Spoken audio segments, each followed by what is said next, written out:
Point and Click Productions presents.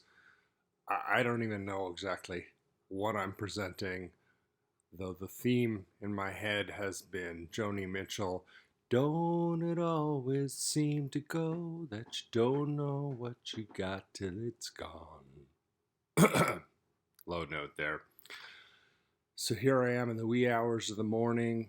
I kind of remind myself of the character in the movie Office Space who keeps getting demoted to a less and less favorable place to do his work.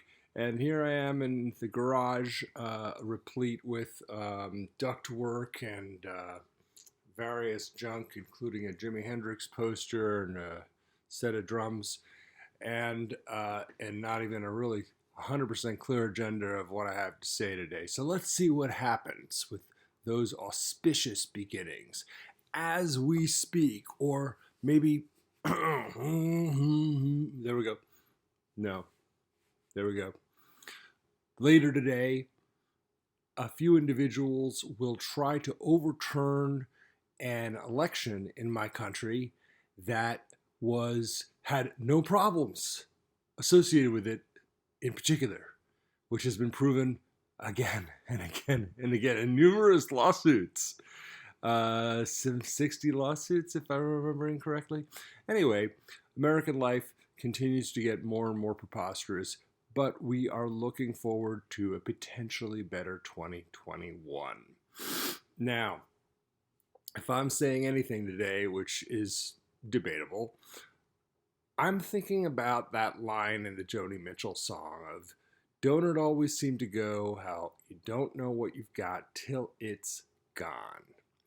And relating that to a few other things. I've been reading the Beat writers, specifically Jack Kerouac, and specifically the book The Dharma Bums, wherein Jack Kerouac, under the pseudonym Ray Smith, and all of his buddies, Alva Goldbook, I think, is the pseudonym for the Howl guy, Allen Ginsberg. Anyhow, probably a lot of fun for those who know a lot about the Beat Generation to figure out who's who.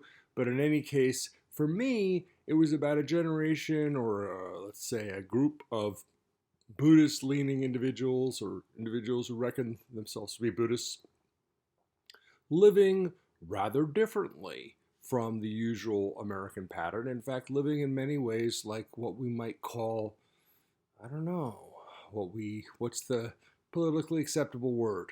Homeless? Well, they weren't really that homeless. Rebels, dropouts, some might say ne'er-do-wells. Jack Kerouac himself, the author of the Dharma Bums, died at 47 of an internal hemorrhage, which is not atypical of people who drank or who drink as heavily as he drank. Nonetheless, this book has gotten me thinking about how little it really does take to be happy. How much of the stuff that we buy ends up in piles. Let me see if I can regale you with some of this stuff. Ends up in piles in our garages, and we might use some of it, but we really accrue a lot of junk typically in our society, and that's not the thing that I think Joni Mitchell was singing about so long ago within that song about the paving the parking lot, paving paradise and putting up a parking lot. Don't it always seem to go that we don't know what we've got till it's gone? So we don't know what we've got till it's gone. Wouldn't it be nice to know what we've got while we have it? I, for one, my mind complains daily about all the things that I don't have, or all the that I believe that I want or need or would like, and all the things that I do have that I'd really rather not.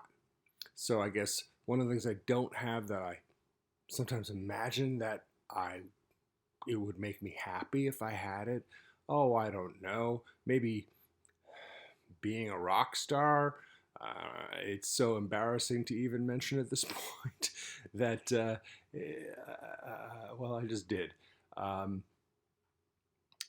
any number of other things that I have that I'd rather not have. Say, diabetes. I'd rather not have that, but it's in my genome. So I've got to contend with some of that.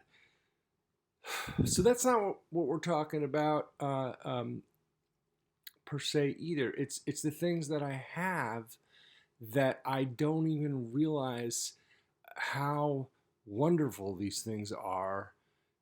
I mean, I can talk about how wonderful they are. I can intellectually note that they are objectively wonderful, and I'm starting to wonder what exactly is crawling around in my garage. It's rather worrisome sounding.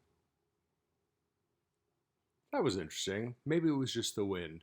Let's say it was the wind and not like a giant rat or raccoon. Anyhow, this is not acting. I'm a little freaked out. Hopefully for your entertainment.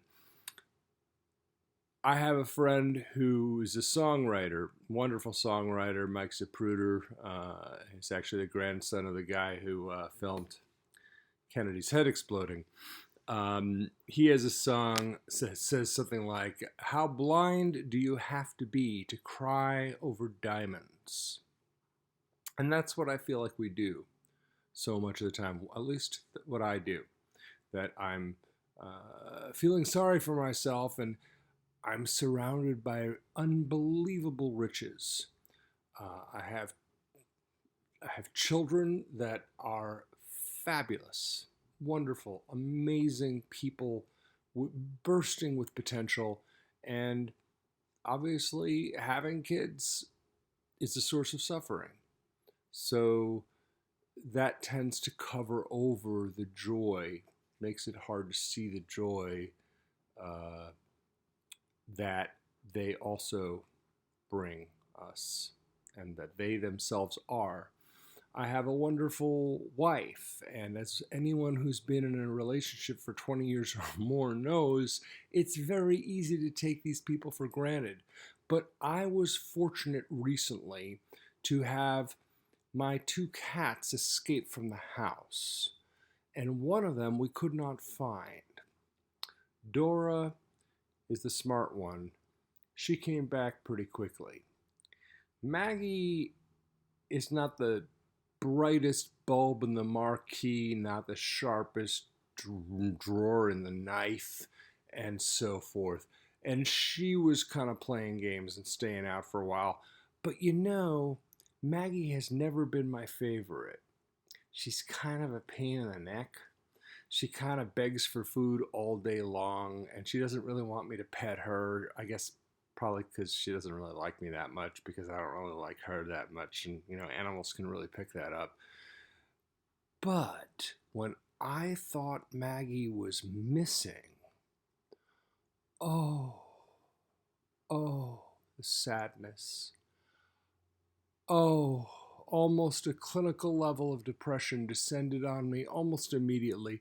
And I thought, oh, I am going to miss her begging for food and her unbelievably stupid habit of asking to get in here into the garage from that door right there, because she thinks that somehow that will lead to her getting more food. One of those sort of Skinnerian behavioral reinforcement things where by coincidence one day she went out in the garage, and when she came back she got more food.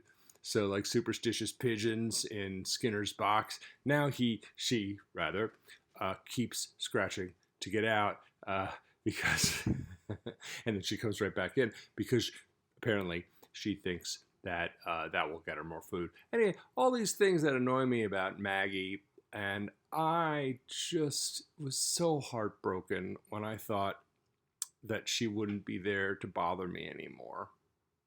And it wasn't about my kids. It was sincere grief.